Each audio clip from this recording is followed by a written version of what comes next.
You're tuned into The Collective Voice, thought-provoking interviews co-hosted by young adults, fostering deep faith through courageous questions. Welcome to the conversation. Greetings, everyone. Welcome to The Collective Voice podcast. I'm Reverend Phil Dieke, the Director of Congregational Innovation at Austin Presbyterian Theological Seminary. That is always such a long introduction, right? That's just so many words just for a simple introduction. But we're grateful to be back after a bit of a holiday break, and we're excited because today CeCie Suknaic is back with us, and Reverend CeCie Suknaic has been on the podcast. I think this is third time yet. But we'll be on the podcast many more times because CeCie's now on staff with us. She joined us as of beginning of January. So we're really excited that CeCie has joined us on staff. And for those of you who've been listening to the podcast for a while, Rudy was in that seat for a while. And then Rudy went on to, he's been doing work at UT Austin on his PhD. And so we'll probably have to have Rudy back at some point to talk about what he's actually studying, because I can never remember exactly how to explain it. So, but yeah, so CeCie is here and will be here, and we're excited about that, doing work with congregational innovation, both with young adults and then our rural and small town church work as well.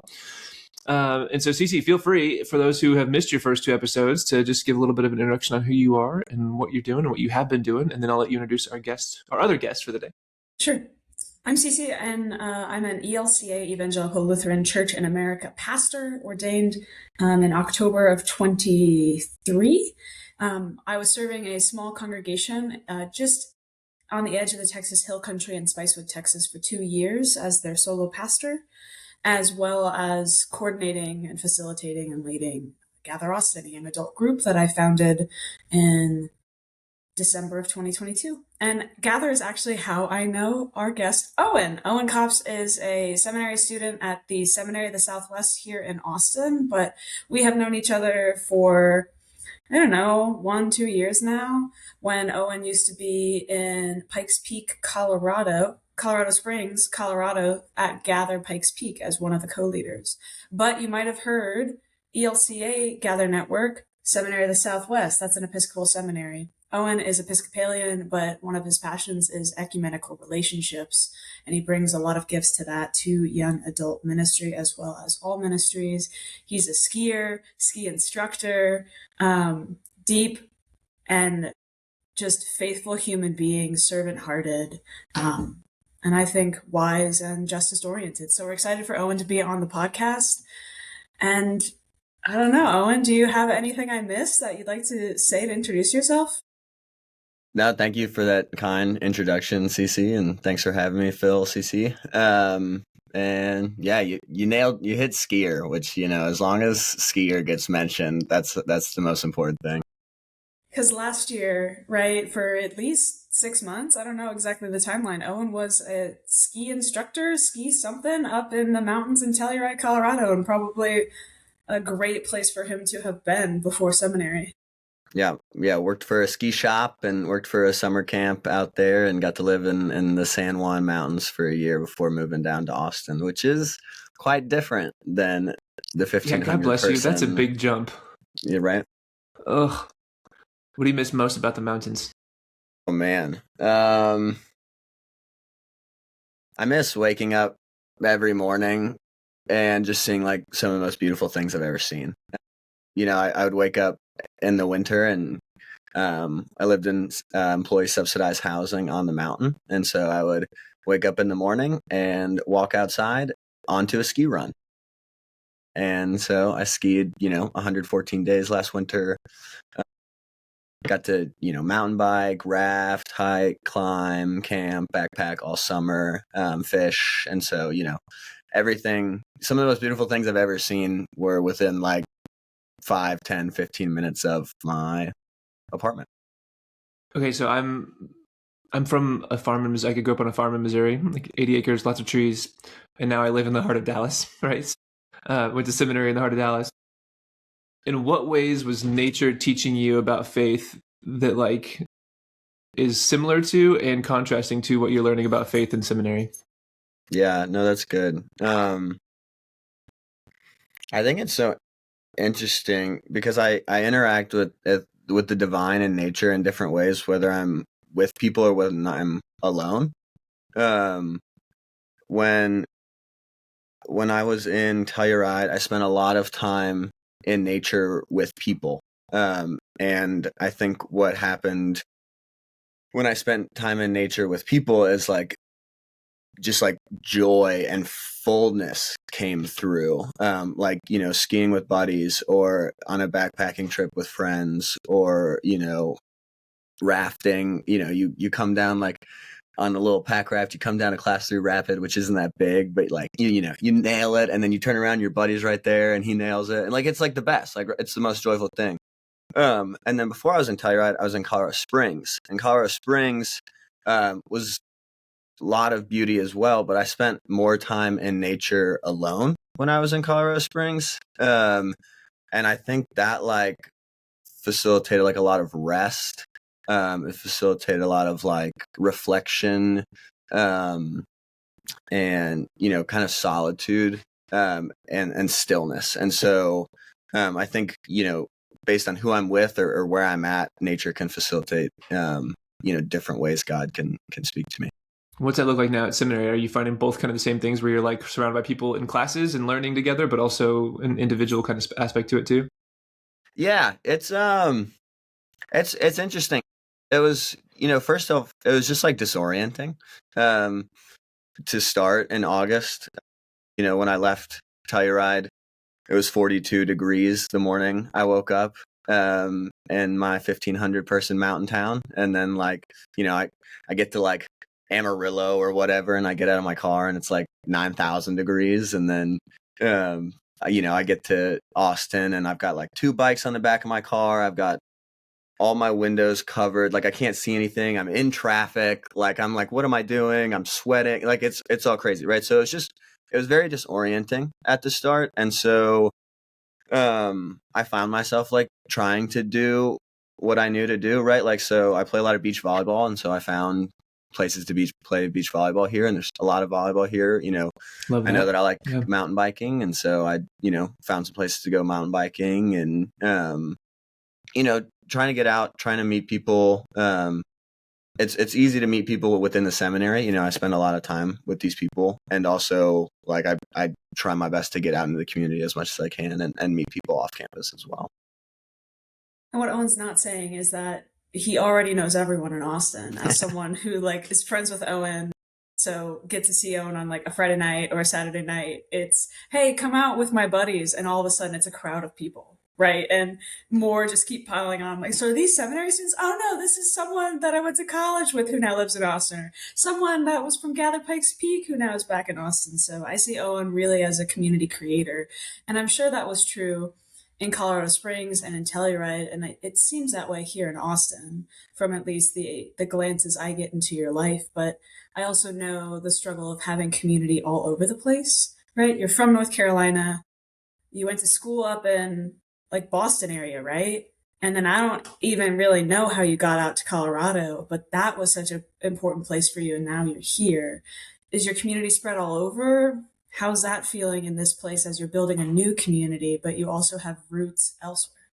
Wow. Yeah, that's gonna make me like kind of emotional to think about. Yeah, I mean, that is something I think about. Like my family, my mom and dad are in Charlotte, North Carolina. You know, when I get to go home, I get to see I've been blessed with like amazing high school friends, amazing college friends. And so, yeah, I mean, I've got community all over the place. I think that was one of the struggles of settling in here, was like trying to just be like, all right, Owen, your Telluride chapter's over, buddy. Like, you gotta like, you know, like those people are, I was actually on the phone with Telluride friends last night, but like to wonder about like how lament and like feeling those feelings of grief and loss work with also being like, and also I am here and there's so much goodness here too, right? Like how do I balance these college friends that I talk to, that we plan trips and go do things? Like, how do I balance these different relationships in my life with also like being present in this wonderful place where I'm meeting people and learning and having new experiences as well? So yeah, it's a good question. I think it ties into a deeper question of this idea of kind of belonging. Would love to know just when you hear the word belonging, what does it make you think of? And, then how does geography play in it? And how does geography not matter based on intentionality? And just what does that look like as somebody who's been through a variety of transitions here? For me, I think I feel belonging when I am able to show up as fully myself and I feel valued. Like I feel like seen. I feel like I can show up as fully myself and like relationships can be created in that place and I can make friendships and like be with people, and I think that's where I feel belonging. Um and so, while it has been hard moving, places, I've made those choices. I do like to move. I like to have new experiences, new adventures. And so it has been empowering as well to be like, I can move to a new place and find belonging in that place. Like that's something that like I am capable of. Like, God doesn't just live in Charlotte, right? Like God doesn't just live in Boston. God doesn't just live in Telluride. God, God's in Austin too, which, sometimes I got to remind myself that, but, like it's empowering, I would say, like to be able to like move and show up and get out there and find people that I can connect with and find, faith communities and find, things to do that fill me up, that are fun, and be like, no, this is cool too.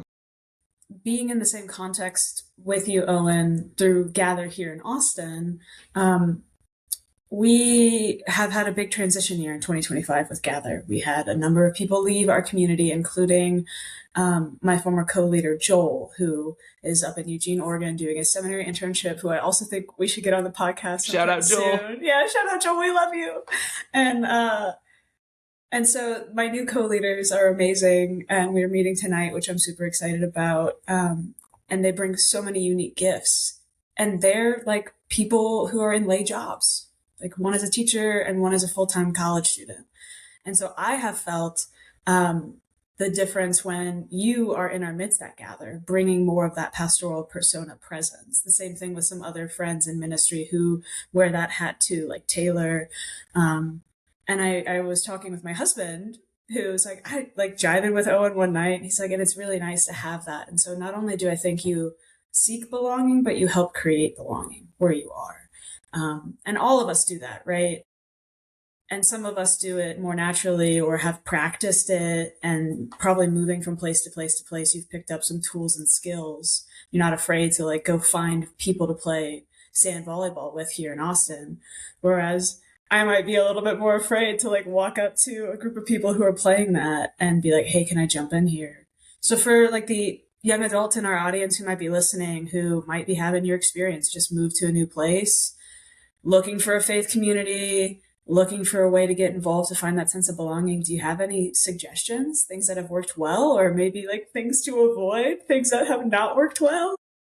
Yeah, sure. I mean, it's going to be different for every person and in every, different in every context too. So I'm happy to share things that have worked, for me and not worked for me. One thing I think for me is like, I've learned like it's super okay to go to a thing once, you know what I mean? Like, and just not go back. Like, like that's, you're just like firing shots off, like, seeing what sticks, throwing spaghetti at the wall. Like, especially in a city like this. I mean, there are more young people in this town than like almost anywhere I've ever been. Right. Like, so, there's things to do. And I've just found like, you just got to do them. And I've also learned like, I don't know if rejection is the right word, but like, I've been learning that it's like rejection's gonna happen, and like, you know what I mean? Like I'll sometimes I'll meet people and I think we're jiving and we're just not, and I like read it wrong, and I'll get their number and we'll I'll be like, yo, you want to hang, and never hear from them, and it's like, there it is. You know what I mean? I'd rather do that than like sit on my couch. I mean, I think this is where I feel called in like church work as well, but just to like be out in the community and be with people, right? Like there's a coffee shop in my neighborhood called First Light, and it's a bookstore as well. And they do an annual membership where you pay $100 for the whole year, and then you get free coffee every day. And so I start like all my morning. Plug First Light, shout out. No joke, that's legit. Right? and so well, I love a deal. So like I learned about that in like my first week here, and I was like, well, I'll be at First Light every morning. There it is. You can find me at First Light every day. Yeah, and now I know the baristas, and there's a couple who walks by with their baby every day, and we chat every morning, and you know what I mean. And there's people there that I see and I recognize, and we have gotten to know each other, and then I see them at the climbing gym that I go to. It's like right, like I'm a big believer of like friends are maybe the most important thing to me. Like my life, I love spending time with my friends and making new friends, and so I've come to learn that like I'm not going to make friends if I just don't like go out to places and talk to people. In a sense that you're talking about becoming a regular somewhere, which I feel like is something that has gone away with digital orders or drop your stuff off at your store. I took some colleagues after a breakfast. Some of us wanted to continue the conversation over to Book People, which another local plug here in Austin, independent bookstore, one of my favorite places. And we walk in and like my book club leader's like, CeCie, what's up? And we go to the cafe and the person's like, oh my gosh, you're back. How are you? And they're like, wow, this is your spot. And it feels so good, right? Like it feels so good. I took my sister-in-law on Saturday to Book People, and my book club leader was like, oh my God, Happy New Year. I haven't seen you in a while. And I feel like there's something there with community of faith too, right? Like you think of Jesus' disciples as a part of his regular people, his regular cohort, right? And then he goes to towns and he stays in towns and he's getting to know them. And the Samaritan woman who, this man told me my whole life story. Like there's belonging right there. So I know sometimes I try to find that in faith communities. I found it immensely in Gather. Where else in Austin have you found that sense of belonging outside of the seminary, outside of Gather? Have you plugged into, a congregation? Are you really just chasing God out and about in the community? Yeah, so it's interesting, as a first year seminarian, we've been invited to just like check out different churches. And so I've been popping around and checking out different churches. And in my second and third year, I'll have a field placement at one of the local churches or ministries. And so I'll end up at one. But yeah, so this year I've been at, some Presbyterian churches. I've been at Lutheran churches, and then of course Episcopalian churches, which is my tradition. But I think too, like talking about going out into the community and being where the people are, like justice work, I think is an important piece for me, and like feeling a part of the community. I've been participating in some different political activism groups, and been at some different protests and helped run a table for engaging your Congress people and your senators and doing that kind of stuff. So that's also I think an important part of like how I feel called to be a member of my community is like to use my privilege and the power that I have and the resources that I have. And one of the resources that I have right now as a full-time student is time. And so I do have the time to like show up at these things, and I do have the time to explore how I can participate in justice and liberation for all people, and especially in this new community for me of Austin. And yeah, just like volunteering too. Like I volunteer at the Yellow Bike Project, which I don't know if you all know about.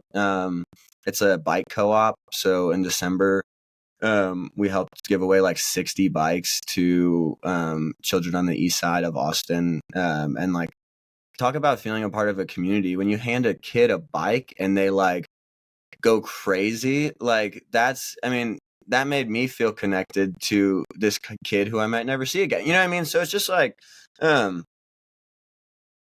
just getting out there, being a part of different communities. And, I know I said it's okay to show up once, but, you're not going to make a community I'm not going to be a part of a community if I only show up once.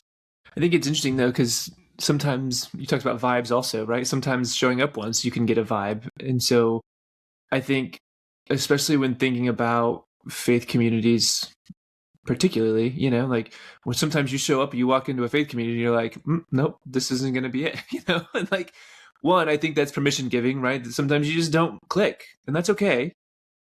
And then there's other times you walk in and you're like, yeah, this might be it. So, you talked about justice work in this sense. Is that a piece that's really important to you as a part of like finding a faith community, that like if this church or faith community, whatever, isn't going to talk about X, Y, or Z, or isn't going to be engaged in X, Y, and Z, probably more than just talking, right? Then this isn't going to be a faith community for me. Is that a big part of like your discernment for that? That's a great question, Phil. And it's one that I have not necessarily thought about, because I worked at one church in Colorado Springs for 3.5 years, and so that's like essentially where I worshiped. I was working on Sunday morning, so worship work. It kind of goes with the yeah, right, exactly. And so we did a lot of work in that. In Colorado Springs, a big focus as part of like the mainline congregations was LGBTQ affirmation. Colorado Springs has a definitely like a conservative evangelical slant that is not LGBTQ affirming. And as a youth minister, like our middle and high school students their friends were going to like 400, 500 person youth groups, right? Like where they were being explicitly told these certain things, and they would come back to me. And so, there's different things that we did and like that. I don't know. I haven't looked for my own church community in a while. I mean, like, it's almost like going to these different churches. Like, I'm not thinking about like joining them necessarily. So I've just been like enjoying worship and all the different flavors and how they're reflecting different faces of God. And, like just kind of like holding it loosely and being like, wow, God's here in this way. And like, this is cool. I think for me in my own personal faith life, when I read the stories and the teachings of Jesus and, I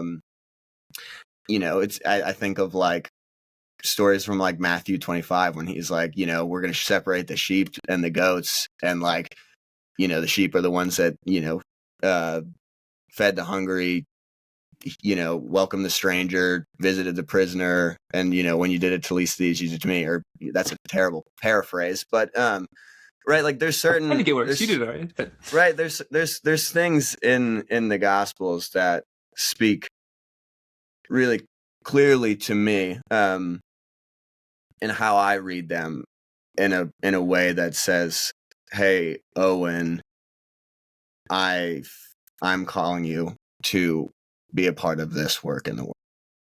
And I think there you're speaking in two parts, right? Like you are a young adult who has lived all over the country, and also a young adult like going into ministry.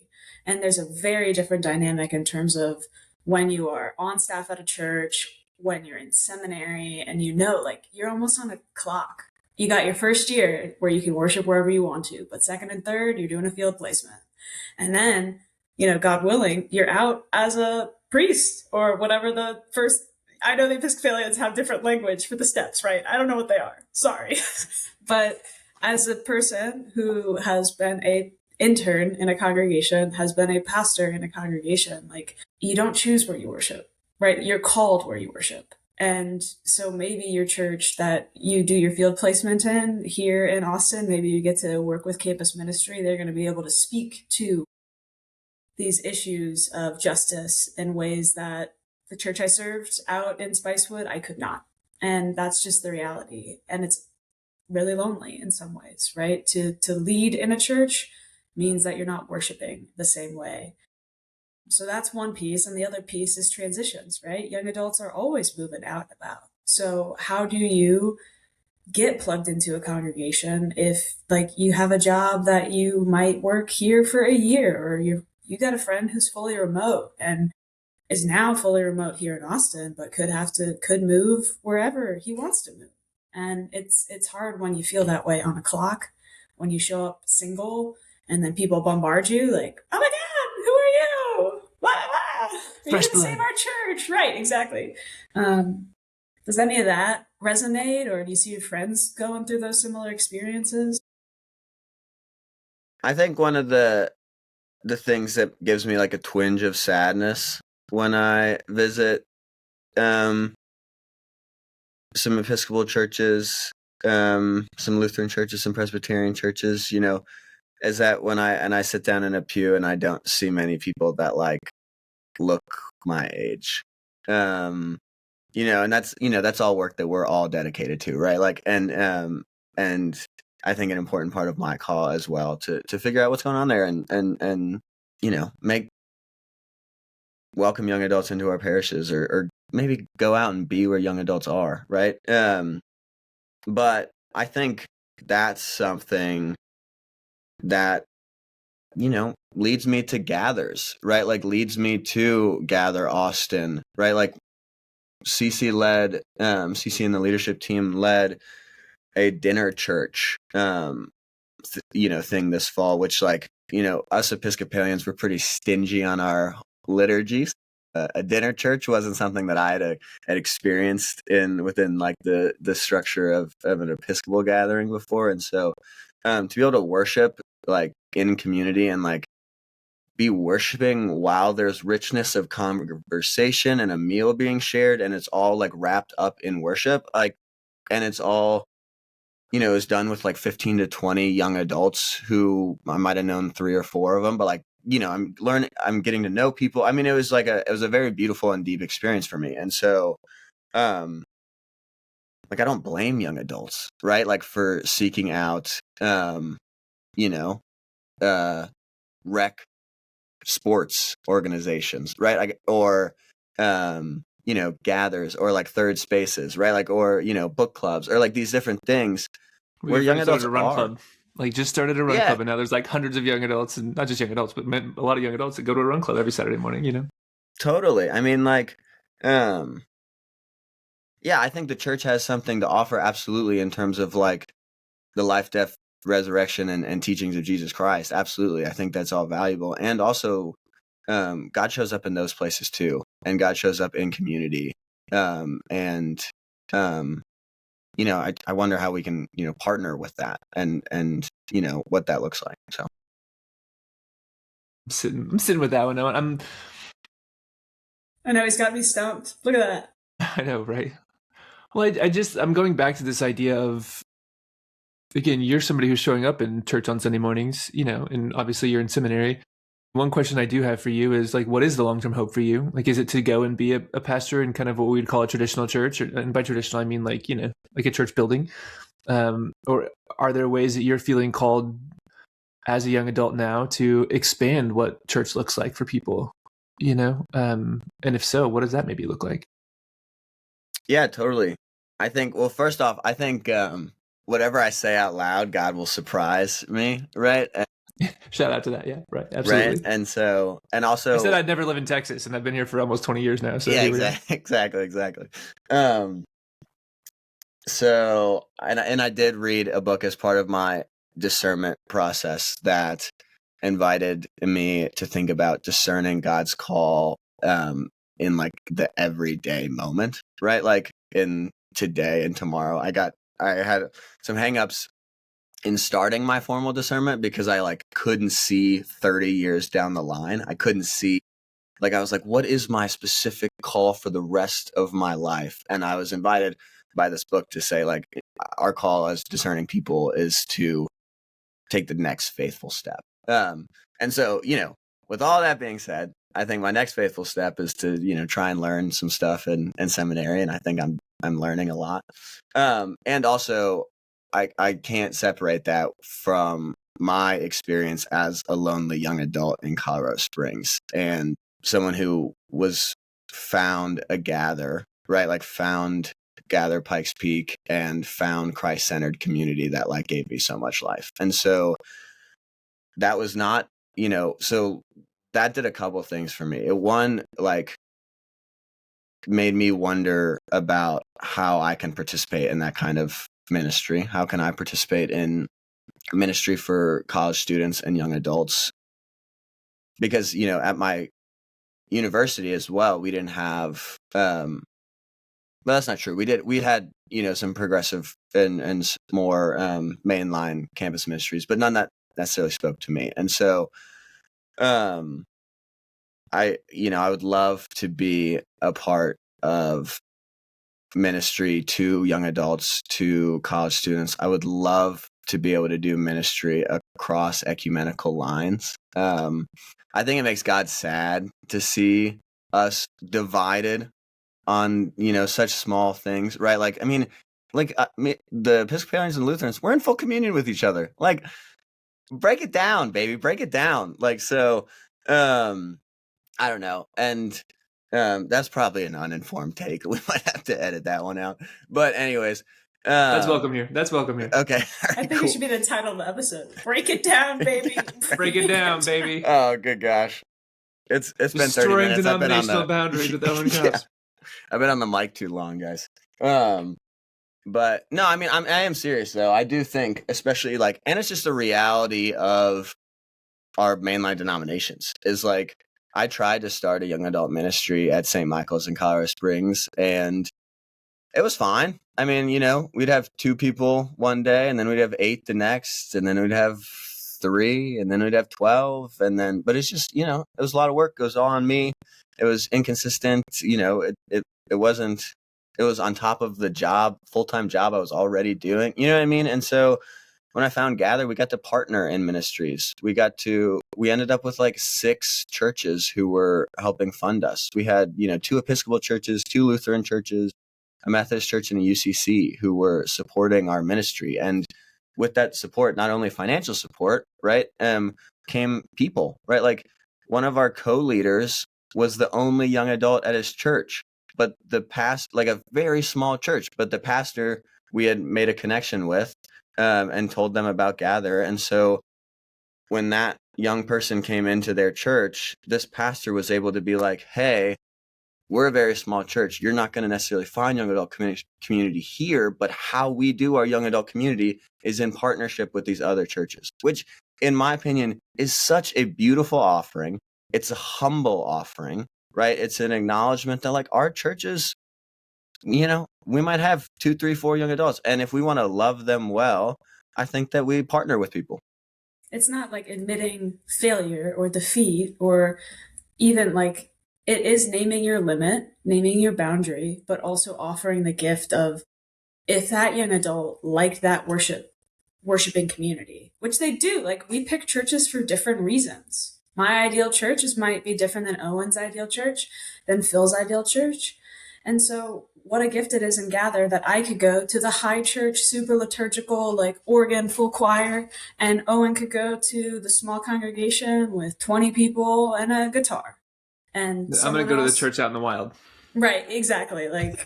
and that's the gift. And we have seen that too here in Austin with the churches. There is a little bit of hesitancy, right? Where they're you're going to do what? You want our people? You're going to take them from us? Ah! But really what the gift of Gather is no.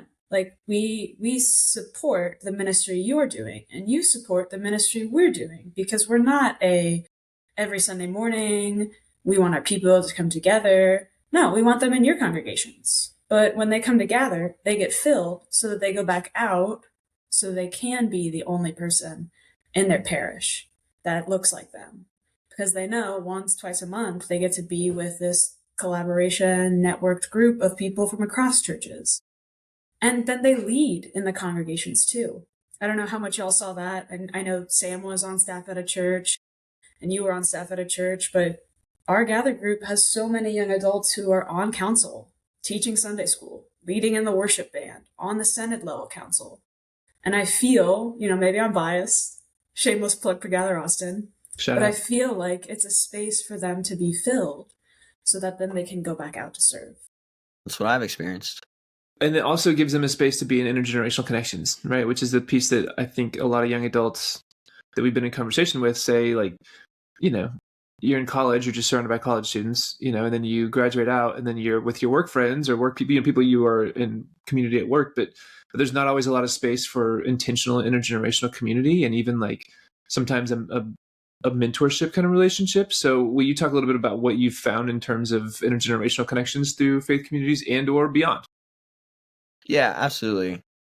Yeah, I mean, where do I start, man? I feel like I have had so many people pour into me and love me and lift me up in my life, that I just am so grateful for. It starts with my youth minister in high school is a trained spiritual director, which is the greatest gift anyone I think can have is to have a youth minister to like be, we were 14 years old doing the prayer of examen. We're 15 years old doing contemplative prayer and Lectio Divina. And you know what I mean? Like, we're learning how to listen to God in the stillness and silence and quiets and like really wrestle with deep feelings and emotions at like a really young age. And that was such a gift, right?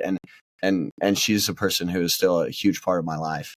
And my campus minister, Nate, who's also still a huge part of my life, gave me a really different picture of what ministry could look like. I mean, I came from a really big Episcopal church in the South, where like there were like 30 plus people on staff, and like, things, just because of how big and the kind of budget they were operating, things did feel like a little more like, organizational, and like, I don't want to say corporate because it wasn't corporate, but like certain structures have to be upheld to run a $4 million budget or whatever it is. I don't know. But then Nate, is running this small campus ministry, and he's like, oh yeah, I purposely stay not busy so that when someone reaches out to me for a lunch, I can always say yes. And I'm like, whoa, this is a very different picture of ministry, right? And like, and so I ended up interning with him. And so he's like, I'm getting all these behind the scenes things. He's like, yeah, even when I am a little busy, I always want to present in a way that I'm like very relaxed and always have time for the person in front of me. And I'm like, wow, I thought busyness was good. I thought busyness was productive, right? Like, so I'm getting that there from him. And then in Colorado Springs, my boss, Matt, who is our rector, which is, Episcopal speak for just lead pastor, was and is just someone who just like lifted me up and raised me up. And I was, 21, 22 years old, running a children and youth ministry at St. Michael's, and frankly, didn't have a lot of idea what I was doing. And Matt he walked this beautiful line of like giving me all the freedom in the world, and he like trusted me and like empowered me to be like, hey man, like this is, you're the director. Like, I remember he's told me that like 2 weeks in. I was like, what do you want me to do? He was like, you're the director, man. Like, you can, like, he's like, if you ever want my help, I'm happy to talk through something with you. But I trust you. I believe in you. And so like that faith and trust that he put in me, helped me have that faith and trust. You know what I mean? It was empowering. And so like, I think of those three people especially, and then, I could go on for a while, on other folks, but yeah, those people formed me. Those people, revealed, the face of God in different ways to me. They revealed things about myself that I didn't know were in me. So yeah, just, I, echo intergenerational connections, mentors have been important for me, at least. I know we're, well, I don't know if I have the authority to say this. I'm like watching the clock, and I know we like aim for about. Now. Yeah, you're okay. We have like kind of come up to our last 5 minutes. And one of the things that we had plugged with you when we were emailing, texting back and forth about this podcast was also talking a little bit about transitions. And we have talked about it without talking about it super explicitly in this conversation. But in our last, 5 or so minutes together with someone who has named in the breadth of this conversation, like the different transitions that you have had, the ones that we know of, from home, youth group to college to Colorado, and that big transition then from working in a mountain town, 1,500 people for a year, transitioning here to Austin. And then in this transition, especially, you've taken on a really interesting role, right? You are in this process now, almost pipeline now, to become a priest, which in and of itself is going to have multiple steps and multiple transitions, but it's like a hat that you put on that does change the dynamics of friendships, relationships, all of that. So before we ask anything really specific in this season of transition for you, Owen, like, how are you doing? What's given you life, and what's challenging? I'm doing well. Thank you. I was disoriented this fall in a lot of ways and a lot of times. I was challenged. I ended up asking myself and my spiritual director and God lots of different questions. One of them was when I was in Telluride, I was doing I had the best year of my entire life. I woke up every morning energized. I felt like grounded in my relationships and friendships. And when like hard stuff happened, I felt like I was able to respond with honesty and clarity and never left a conversation being like, what were we even talking about? You know what I mean? Which happens sometimes when I get disoriented and just felt joyful, felt the presence of God with me, felt connected to myself, to my community and the natural world. And I did that. I was feeling all those things while not actively connected to a faith community. And that really challenged my faith. Especially coming here and like, I'm in seminary. I talk about God basically almost every day, right? Like, no, every day. Almost all day, every day, right? Like that. Yeah, exactly. And then I came here and for whatever, the transition was tough. And so I'm like, so then my head's going, wait a minute, I was living in Telluride. I wasn't connected to a faith community. I was doing the best I ever have. Now I'm not feeling that great. And I'm talking about God, like what's going on here? And so, that's like a wrestling I've had, and a wrestling that I'm still reconciling and wrestling because I do trust that like my own personal flourishing and my own joy is part of God's call for me in my life. I trust in the belief that we have a God that desires joy from God's people, and works together with us to find that in our lives. And I think part of just like trusting in that has allowed me to find it. I'm able to, come to you guys today and be like, yeah, I'm doing well. And so, right. Like I said earlier, God lives in Austin too. And so I've made friends. I'm just learning so much in seminary too.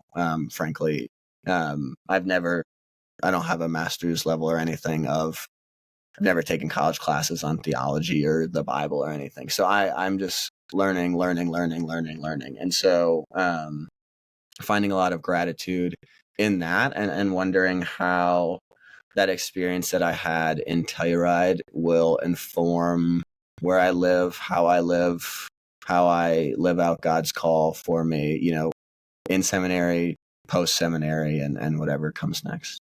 I should not ask this question because it's going to open a can of worms. So I'm going to do it because it's going to say, we'll just have to have Owen back to like really solve this. But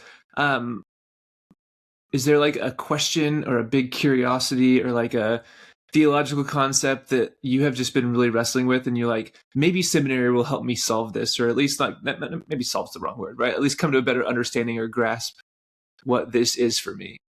Yeah, 1,000. I get a new one every day in class. I get introduced to things.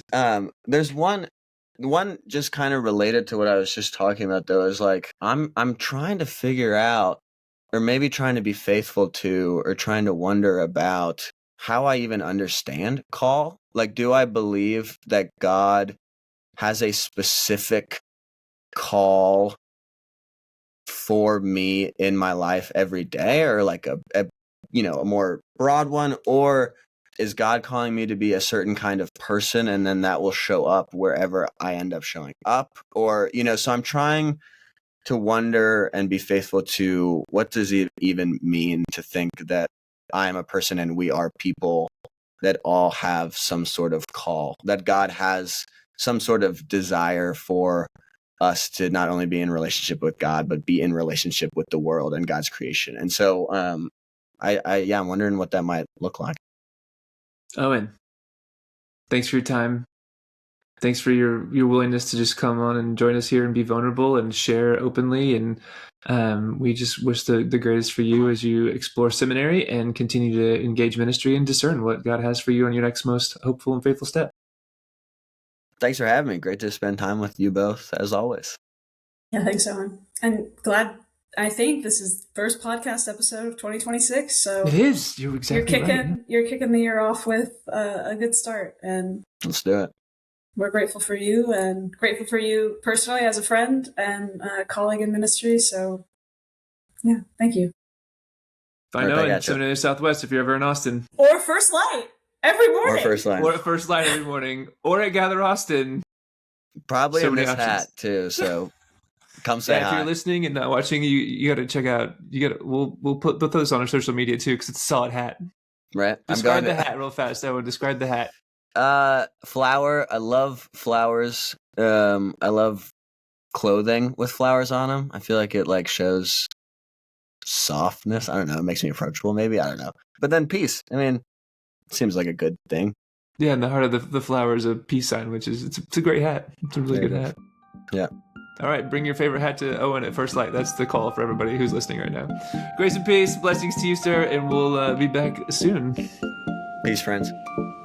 Thanks for listening to this episode of The Collective Voice, the premier podcast of the 787 Collective. For more information, visit us at 787collective.org or find us on social media. And if you enjoyed what you heard, be sure to subscribe, rate us, and share a review. For when you do, you are tricking the algorithm for the common good.